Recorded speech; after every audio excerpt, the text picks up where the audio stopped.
Update news. Yavatmal महोत्सवात रिकाम्या खुर्च्यांची लाजिरवाणी अवस्था, लाखोंचा खर्च तरी प्रेक्षक गायब। जिल्हा कृषी महोत्सव 2026 अंतर्गत आयोजित करण्यात आलेल्या सांस्कृतिक कार्यक्रमांना अपेक्षित प्रतिसाद न मिळाल्याने प्रशासनाच्या नियोजनावर प्रश्नचिन्ह उपस्थित झाले। सुप्रसिद्ध गायक राहुल एकबोटे यांच्या सुरमई संगीत रजनी या कार्यक्रमावेळी हजारोंच्या संख्येने लावलेल्या खुर्च्या अक्षरशः रिकाम्याच दिसून आल्या, ज्यामुळे संपूर्ण आयोजनावर टीकेची झोड उठत आहे। महोत्सवासाठी भव्य स्टेज, प्रकाश योजना आणि डेकोरेशनवर मोठ्या प्रमाणात खर्च करण्यात आला असताना प्रत्यक्ष कार्यक्रमावेळी नागरिकांची अनुपस्थिती प्रकर्षाने जाणवली।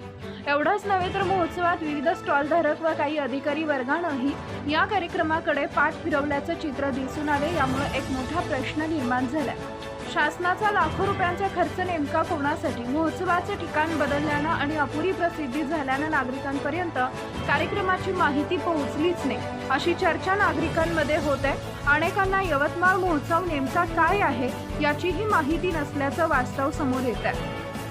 दरम्यान महागाईने त्रस्त असलेल्या सामान्य जनतेसमोर गॅस सिलेंडर, डिझेल, पेट्रोलच्या वाढत्या किमतींचा ताण असताना अशा प्रकारे कोट्यावधी रुपयांची उधळपट्टी होत असल्याची भावना व्यक्त होते।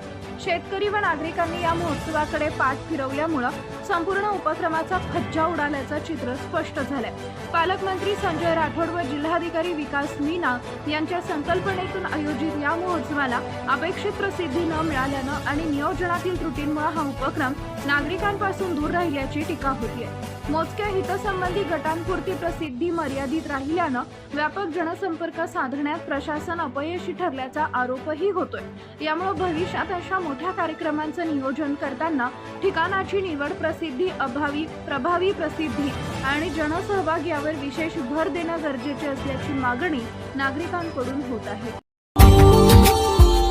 Subscribe now and press the bell icon. Never miss an update.